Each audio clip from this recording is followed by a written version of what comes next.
പ്രസവം കഴിഞ്ഞിട്ട് 1 മണിക്കൂറിനുള്ളിൽ തന്നെ പാല് കൊടുക്കണം. അത് വളരെ പ്രധാനമാണ്.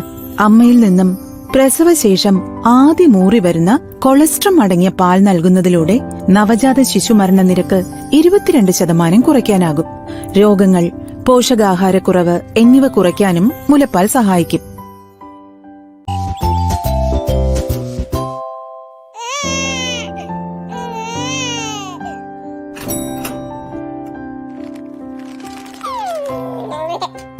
വരുന്നുണ്ട് പുതിയയാൾ കടന്നു വരുന്നുണ്ട്.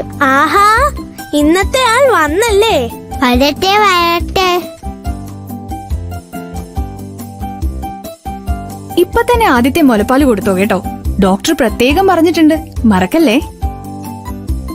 ഇവരിതെന്താ കാണിക്കുന്നേ? എന്തിനാ കുഞ്ഞിനെ ഇങ്ങനെ കിടത്തുന്നേ? എടാ, അമ്മയുടെ വയറ്റിൽ നിന്ന് നമ്മൾ വന്നു കഴിയുമ്പോൾ ഇങ്ങനെ അമ്മയുടെ നെഞ്ചിൽ നമ്മളെ കിടത്തണം. അതെന്തിനാ അങ്ങനെ കിടത്തുന്നേ? നമ്മൾ അമ്മയുടെ വയറ്റിൽ നിന്ന് വന്നതല്ലേ ഉണ്ടാവൂ. അപ്പോൾ നമുക്ക് പുറത്തെ ചുറ്റുപാടുമായി ഇണങ്ങണമെങ്കിൽ ഇങ്ങനെ അമ്മയുടെ ചൂട് പറ്റിക്കിടക്കണം. അയ്യോ, എന്നിട്ട് എന്നെ കിടത്തിയില്ലല്ലോ. അതിന്റെ കുഴപ്പമാണ് നിനക്ക് മൊത്തത്തിലൊരു ഉഷാറില്ലല്ലോ. ഇതുകൊണ്ടാ. അയ്യ, അവളുടെ ഒരു ഗമ. ദേ, അവള് പാല് കുടിക്കുന്നു. അതിനെന്താ നീ കിടന്ന് ബഹളം ഉണ്ടാക്കുന്നേ? നിനക്കും പാല് കിട്ടിയില്ലേ? കുഞ്ഞുങ്ങളെ, ആദ്യ 1 മണിക്കൂറിലെ പാല് കിട്ടിയാൽ നിങ്ങളിതാ ചിരിച്ച് കളിച്ചിങ്ങനെ ഉഷാറായി കിടക്കും. അല്ലെങ്കിൽ ആ പിള്ളേർ കിടന്ന് കരയുന്നത് പോലെ കരഞ്ഞുകൊണ്ടിരിക്കാം. നഴ്സന്മാര് വന്ന് നിങ്ങളുടെ അമ്മമാരോടും ആദ്യ മണിക്കൂറിൽ തന്നെ പാല് കൊടുക്കണമെന്ന് കൃത്യമായി പറഞ്ഞു കൊടുത്തതാണല്ലോ. എനിക്കും ആദ്യം ചെറിയ ബുദ്ധിമുട്ടൊക്കെ തോന്നിയായിരുന്നു. പക്ഷെ അമ്മയുടെ പാല് കുടിച്ചപ്പോ അടിപൊളിയായി. അയ്യോ, ഇതെന്താ ഇങ്ങനെ? എനിക്കമ്മ പാല് തന്നപ്പോ ആദ്യം വന്ന പാല് പിഴിഞ്ഞു കളഞ്ഞല്ലോ. ഇവൾക്കതേ അതൊക്കെ കൊടുക്കുന്നു. അയ്യോ, അങ്ങനെ ചെയ്തൂടാ. ആദ്യം വരുന്ന മഞ്ഞ പാല് നമുക്ക് വേണ്ടിയുള്ളതാ. നമുക്ക് വേണ്ട പ്രതിരോധശേഷിയും ആരോഗ്യവും ഉണ്ടാകുന്നത് ആ പാലിൽ നിന്നല്ലേ. അമ്മമ്മ പറഞ്ഞത് കേട്ടല്ലോ, അത് കെട്ട പാലാണെന്ന്. അല്ലല്ല, ആ പാലിലാണ് ഒരു മാജിക് ഉള്ളത്. കൊളസ്ട്രം എന്നാണ് കക്ഷിയുടെ പേര്. ആ പാല് കുടിച്ച കുഞ്ഞുങ്ങൾക്ക് വളരെ നല്ലതാ. ശോ, ആ അമ്മമ്മ മണ്ടത്തരമാണല്ലോ കാണിച്ചേ. ഇവിടെ മനുഷ്യന് പാല് തന്നെ കിട്ടിയിട്ടില്ല. അയ്യോ, എനിക്ക് വിശക്കുന്നേ. അമ്മേ, പാല് തായോ. അമ്മയും അമ്മൂമ്മയും ഉറങ്ങുവാണല്ലോ. എങ്ങനെ ഇവരെ ഒന്ന് അറിയിക്കുക? ഹോ, എന്റെ അമ്മമ്മയെ നോക്കിക്കേ, നല്ല ഉറക്കം. എനിക്ക് വിശക്കണോ? നീ ആ വിരലൊക്കെ വായിൽ വെച്ചൊന്ന് നുണഞ്ഞേ, അല്ലെങ്കിൽ ചുണ്ടുകൊണ്ട് പാല് കുടിക്കുന്ന പോലെ അങ്ങ് കാണിക്കും. നിനക്ക് വിശക്കുന്നു അവർക്ക് മനസ്സിലാവണ്ടേ? അതൊക്കെ ഞാൻ കുറെ നേരം കൊണ്ട് കാണിക്കുന്നുണ്ട്. അവർക്ക് മനസ്സിലാവുന്നില്ലെന്നാ തോന്നുന്നേ. ആ, എന്നാ ഇനി ഒറ്റ വഴിയേ ഉള്ളൂ.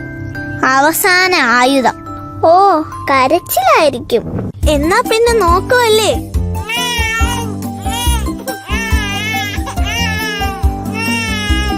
എന്താ കുഞ്ഞുങ്ങൾ കരയുന്നേ? മോളെ, നീ പാല് കൊടുത്തായിരുന്നോ? ഇല്ല അമ്മേ, ഞാൻ ഓർത്തില്ല. അതായിരിക്കുമല്ലേ കുഞ്ഞു കരയുന്നേ?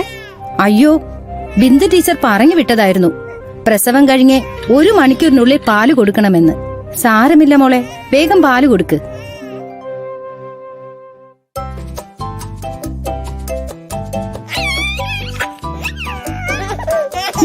ഭയങ്കരി, എന്നാലും നിനക്കിതൊക്കെ എങ്ങനെ അറിയാന്ന എനിക്ക് മനസ്സിലാവാത്തത്. ഇത്രയും കാലം ഇവിടെ തൂങ്ങിക്കിടന്നിട്ടാ എനിക്ക് തന്നെ ഇതൊക്കെ മനസ്സിലായത്.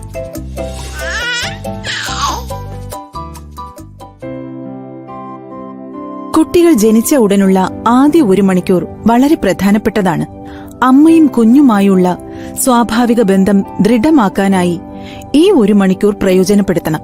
സാധാരണഗതിയിൽ കുട്ടിയുടെ ഭാരം നോക്കാനും വൃത്തിയാക്കാനുമൊക്കെയാണ് ഈ സമയം ഉപയോഗിക്കാറ്. എന്നാൽ കുഞ്ഞിനെ അമ്മയോട് മാറോട് മാറ് ചേർത്ത് കിടത്തിയാൽ കുഞ്ഞിന് പരിചിതമായ അമ്മയുടെ ഹൃദയമിടിപ്പ് കുഞ്ഞിനെ ശാന്തമാക്കും. ഇതിലൂടെ കുഞ്ഞ് മുലപ്പാൽ കുടിക്കാൻ തയ്യാറാകുന്നു. അമ്മയ്ക്ക് പ്രസവത്തിന്റെ ക്ഷീണം മാറാനും മുലപ്പാൽ നൽകാൻ തയ്യാറെടുക്കാനും സമയം ഇതിലൂടെ ലഭിക്കുന്നു. ഈ പ്രക്രിയ കുഞ്ഞിന്റെ ശരീര ഊഷ്മാവ് ക്രമപ്പെടുത്താൻ സഹായകമാകും. കുഞ്ഞിനെ അമ്മയോട് ചേർത്ത് തന്നെ കിടത്തണം. അമ്മയുടെ ചൂട് കുഞ്ഞിന് ആവശ്യമാണ്.